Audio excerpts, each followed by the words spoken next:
नमस्कार। सनातन संस्था और हिंदू जनजागृति समिति द्वारा आयोजित नामजप सत्संग इस विशेष कार्यक्रम में मैं श्रीमती क्षिप्रा जुवेकर आप सभी का पुनः हार्दिक स्वागत करती हूँ।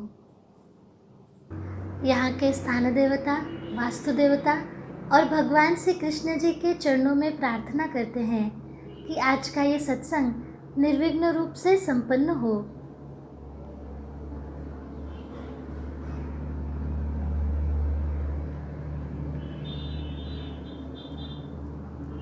आज के सत्संग में हम देवता पूजन में पुष्प का महत्व ये समझ कर लेंगे और इसके विषय में सनातन संस्था के धर्म प्रचारक संत सद्गुरु नंद कुमार जादव जी हमारा मार्गदर्शन करेंगे। अब मैं सनातन संस्था के धर्म प्रचारक संत सद्गुरु नंद कुमार जादव जी से प्रार्थना करती हूँ कि वह हमारा मार्गदर्शन करें। जी, मैं भगवान श्री कृष्ण जी के चरणों में वंदन करता हूँ।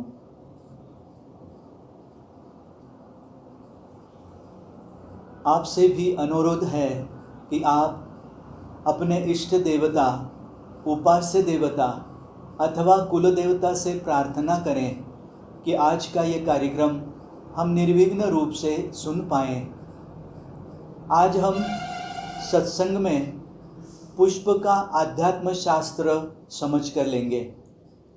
पुष्प का रंग, पुष्प की सुगंध, पुष्प की संख्या, इसका देवता पूजन में क्या महत्व है, उसका भी आध्यात्म शास्त्रीय महत्व होता है। इस विषय के प्रश्न हम आज के सत्संग में देखेंगे। जी, पहला प्रश्न है कि सामान्यतः एक ऐसी धारणा है कि जिस देवता को जो पुष्प पसंद है वही पुष्प उस देवता को अर्पण किए जाते हैं। क्या यथार्थ में ऐसा ही है? जी नहीं। कौन से देवता को कौन से पुष्प अर्पण करने चाहिए, इसका शास्त्र है। अच्छा, हाँ, वो समझ कर लेते हैं। जी, देवताओं का मन नहीं होता, इसलिए रुचि अथवा अरुचि का संस्कार उन पर लागू नहीं होता। भक्ति योग के अनुसार भक्त ये सोचता है कि गणेश जी को लाल पुष्प चढ़ाना चाहिए अथवा शिवजी को शुभ्र रंग का पुष्प चढ़ाना चाहिए क्योंकि उनको वो पसंद है। परंतु आध्यात्म शास्त्र के अनुसार विशिष्ट पुष्प का विशिष्ट रंग होता है तथा विशिष्ट प्रकार की सुगंध भी होती है। सूक्ष्म स्तर पर इन पुष्पों के रंग कणों में और गंध कणों में विशिष्ट देवताओं के तत्व अधिक मात्रा में आकृष्ट करने की क्षमता होती है, जिससे पूजक को उस देवता का तत्व अधिक मात्रा में लाभ हो सके। इस कारण विशिष्ट पुष्प विशिष्ट देवता को अर्पण किए जाते हैं, न कि देवता को पसंद है इसलिए। जैसे कि शिवजी को श्वेत पुष्प जैसे धतूरे का पुष्प या नीले रंग का कमल, श्री गणेश जी को लाल रंग के पुष्प जैसे गुड़हल का पुष्प, उसी प्रकार श्री दुर्गा माँ को लाल रंग के पुष्प अर्पण किए जाते हैं। ऐसे कुछ उदाहरण सर्वपरिचित हैं। जब पूजक के मन में इन पुष्पों के प्रति भाव अधिक हो तब देवता की तरंगें इन पुष्पों के माध्यम से अधिक मात्रा में कार्यरत होती हैं तथा पवित्रकों के रूप में पूजक के लिए प्रत्यक्ष कार्य करती है।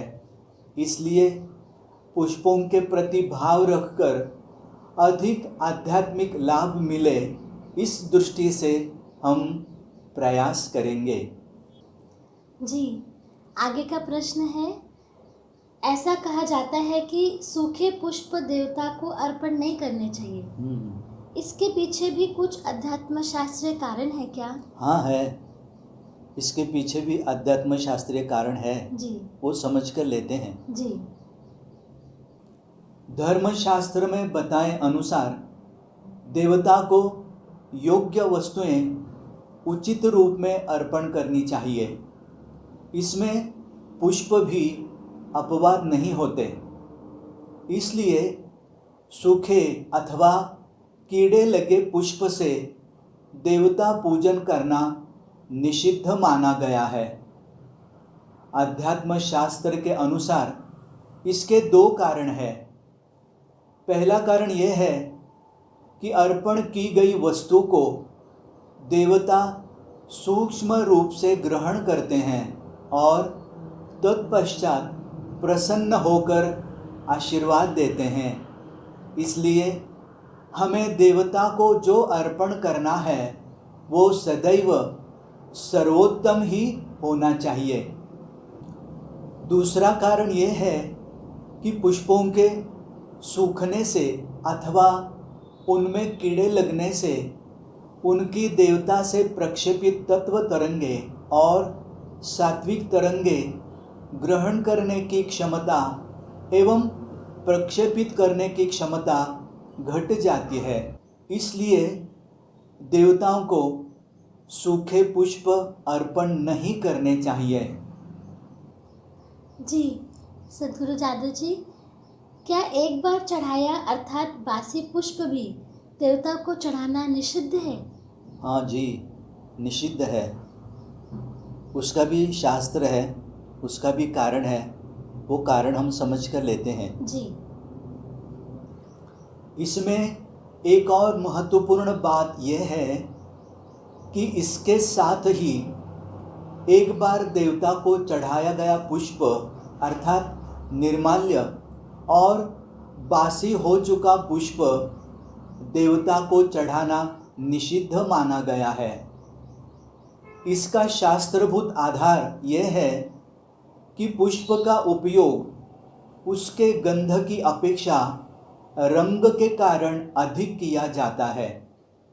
पुष्प बासी होने पर उसका रंग बदलने लगता है।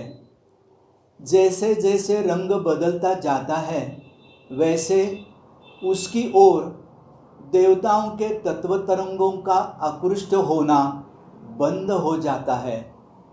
यही कारण है कि प्रतिदिन देवता पर चढ़ाए पुष्प दूसरे दिन हटाकर पुनः ताजे पुष्प चढ़ाए जाते हैं। जी, देवता को पुष्प चढ़ाने के संदर्भ में और भी कुछ नियम होते हैं क्या? जी, होते हैं। अच्छा। और भी नियम है, वे नियम भी मैं बताता हूँ। जी। देवता को अर्पण किए जाने वाले पुष्प के लिए कुछ अन्य निषेध भी हैं। जैसे निषेध का पहला नियम है, शरीर को स्पर्श हुआ, बाएं हाथ में लाया गया अथवा सूंघा हुआ पुष्प देवता को ना चढ़ाएं। दूसरा नियम, अपवित्र स्थल पर उत्पन्न हुआ, पृथ्वी पर गिरा हुआ तथा गंधहीन अथवा अधिक उग्र गंध वाला पुष्प देवता को ना चढ़ाएं। तीसरा नियम, पूर्णतः न खिला हुआ अथवा बिखरी पंखुड़ियां होने वाला पुष्प देवता को ना चढ़ाएं। चौथा नियम, पुष्प की कलियां देवता को अर्पण करना शास्त्र सम्मत नहीं है। पांचवा नियम, दूसरों के घर से चुराए हुए, उन्हें अप्रसन्न कर लाए हुए पुष्प भी देवता को चढ़ाने योग्य नहीं होते।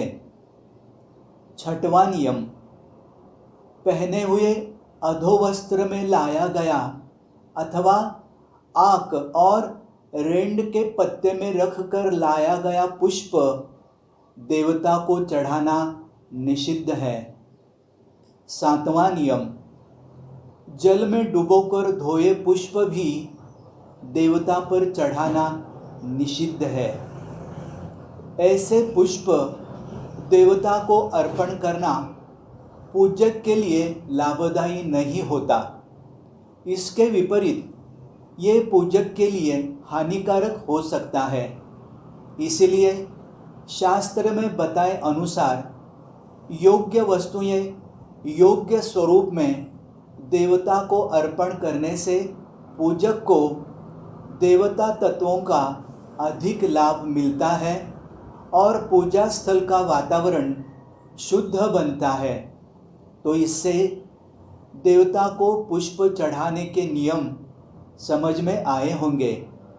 इन नियमों का पालन कर हम देवता पूजन का अधिकाधिक लाभ लें, ऐसी मैं आशा करता हूँ। सद्गुरु जादू जी, पुष्प के संदर्भ में निषेध के बारे में हमें ज्ञात हुआ, किंतु इसके कुछ अपवाद भी हैं क्या? जी जी, कुछ अपवाद भी है, वो भी बताता हूँ जी।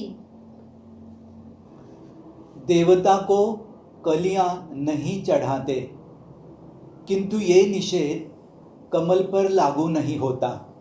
दूसरा अपवाद, मालिक के घर में रखे हुए पुष्पों में बासी होने का दोष नहीं लगता।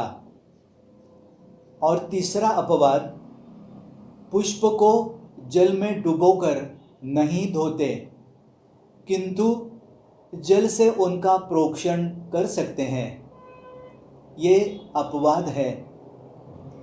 जी, देवता पूजन के लिए पुष्प तोड़ने का समय शास्त्रानुसार क्या होना चाहिए? हाँ, यह अच्छा प्रश्न है। जी। पुष्प तोड़ने के समय का शास्त्र ज्ञात होना महत्वपूर्ण है ही, परंतु ये ज्ञात ना होने के कारण लोगों से गलती होती है। हाँ जी। इसलिए इसका उत्तर देखते हैं। जी। प्रकृति चक्र अर्थात निसर्ग चक्र के नियम अनुसार ही सृष्टि का जीवन चक्र चलता है। इसे ध्यान में रखते हुए सनातन संस्कृति में हमारे जीवन में सभी बातों का समय निर्धारित किया गया है। वैसे ही देवता पूजन के लिए पुष्प तोड़ने का समय भी शास्त्रानुसार निर्धारित किया गया है। आजकल कई लोग पूर्व संध्या पर ही कलियां तोड़कर रखते हैं, परंतु शास्त्र के अनुसार ये अनुचित है। शास्त्र के अनुसार सूर्यास्त के उपरांत कलियां नहीं तोड़ना चाहिए, क्योंकि ब्राह्म मुहूर्त पर देवताओं के पवित्रक पृथ्वी पर अधिक मात्रा में प्रक्षेपित होते हैं। जिन पुष्पों में जिस देवता के पवित्रक आकृष्ट करने की क्षमता होती है, उन्हीं पुष्पों की ओर ये पवित्रक अधिक मात्रा में आकृष्ट होते हैं। सूर्य के तेज के कारण वातावरण में विद्यमान रजतम कणों का विघटन होता है। इसलिए सूर्यास्त से पूर्व का वातावरण सूर्यास्त के उपरांत के वातावरण की तुलना में अधिक सात्विक होता है। सूर्यास्त के उपरांत वातावरण में अनिष्ट शक्तियों का प्रभाव बढ़ता है, जिससे वातावरण में कष्टदायक तरंगें बढ़ती हैं। इससे कलियां रजतम कणों से आवेशित होती हैं। देवताओं के तत्व आकृष्ट करने की उनकी क्षमता कम हो जाती है। इसलिए सूर्यास्त के उपरांत कलियां ना तोड़ें। अपवाद के रूप में कुछ पुष्प हैं जिनकी कलियां सूर्यास्त से खिलना आरंभ करती है।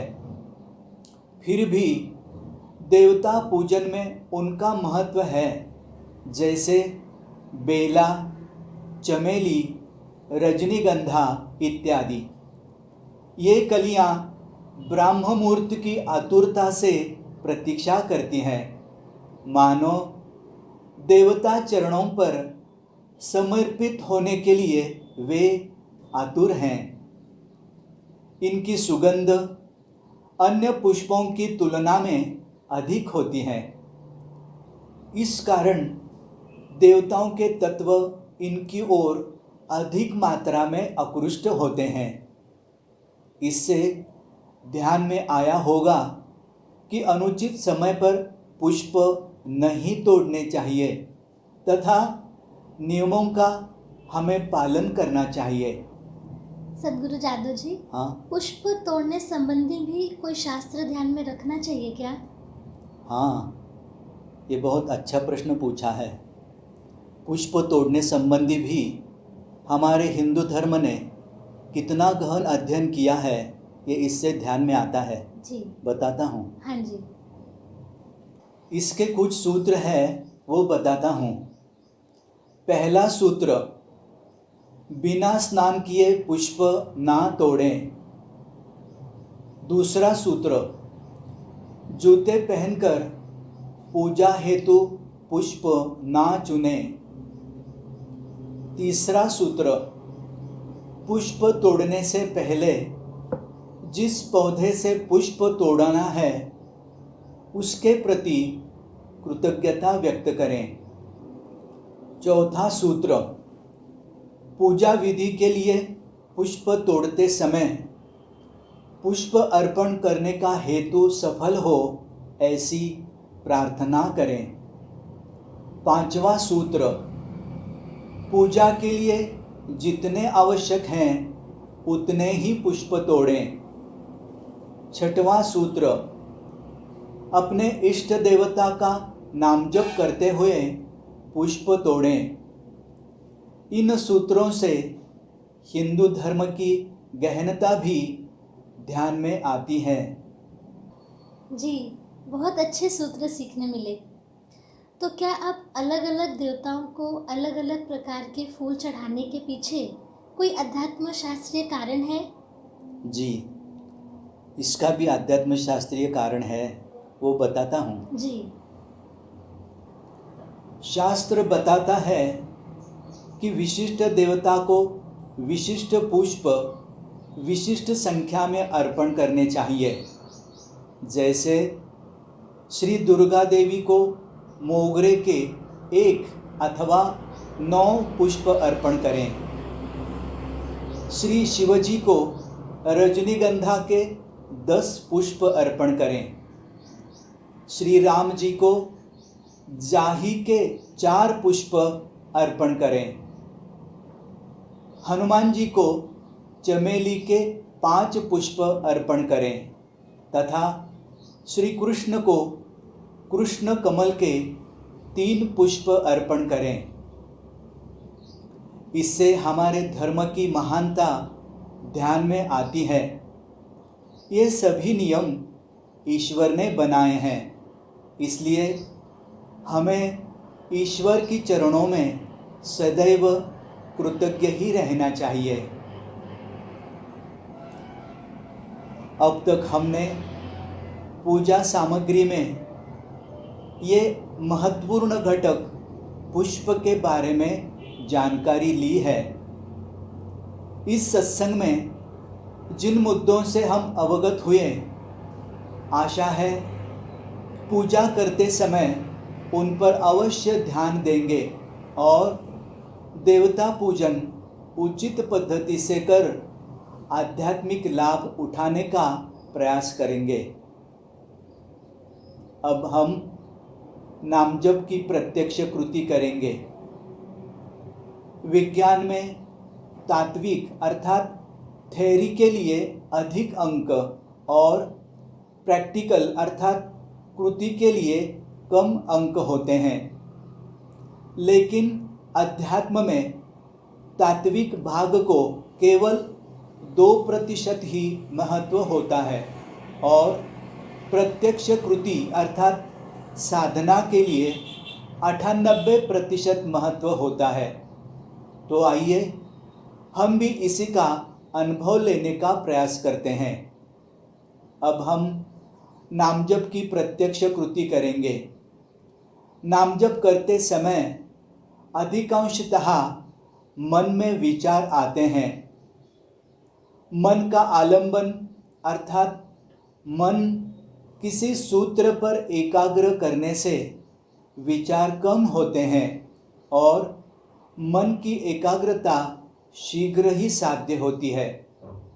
आप भी नामजप करते समय भगवान श्री कृष्ण के छायाचित्र की ओर देखकर नामजप करते हैं तो नामजप अच्छा ही होगा। नामजप करते समय मन को कैसे लगा इसका निरीक्षण करने का प्रयास करें। और अब नामजप के संबंधी अधिक सूचनाएं श्रीमती क्षिप्रा जी हमें देंगी। जी सदगुरु जादव जी, फूलों के बारे में भी इतना शास्त्र होता है, हमें पता ही नहीं था। हम इसके लिए आपके चरणों में कृतज्ञ हैं। ये तो सब गुरुदेव जी की कृपा है, इसमें मेरा कुछ भी नहीं है, इसलिए मैं गुरुदेव जी के चरणों में कृतज्ञता व्यक्त करता हूँ।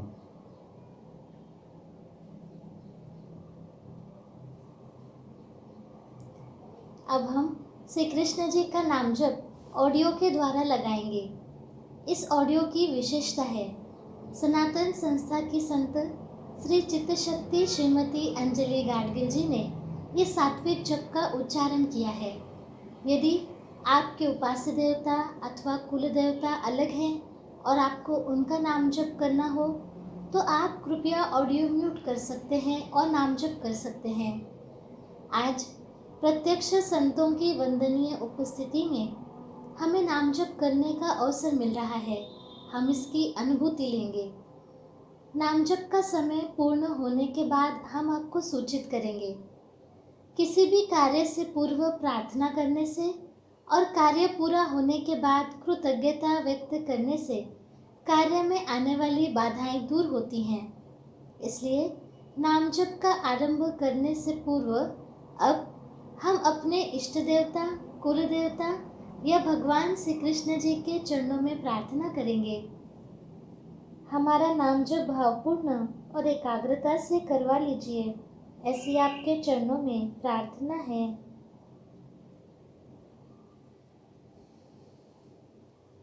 और अब हम प्रत्यक्ष नाम जप को आरंभ करेंगे। ओम नमो भगवते वासुदेवाय। ओम नमो भगवते वासुदेवाय। ओम नमो भगवते वासुदेवाय। ओम नमो भगवते वासुदेवाय। ओम नमो भगवते वासुदेवाय। ओम नमो भगवते वासुदेवाय। ओम नमो भगवते वासुदेवाय। ओम नमो भगवते वासुदेवाय। ओम नमो भगवते वासुदेवाय। ओम नमो भगवते वासुदेवाय। ओम नमो भगवते वासुदेवाय। ओम नमो भगवते वासुदेवाय। ओम नमो भगवते वासुदेवाय। ओम नमो भगवते वासुदेवाय।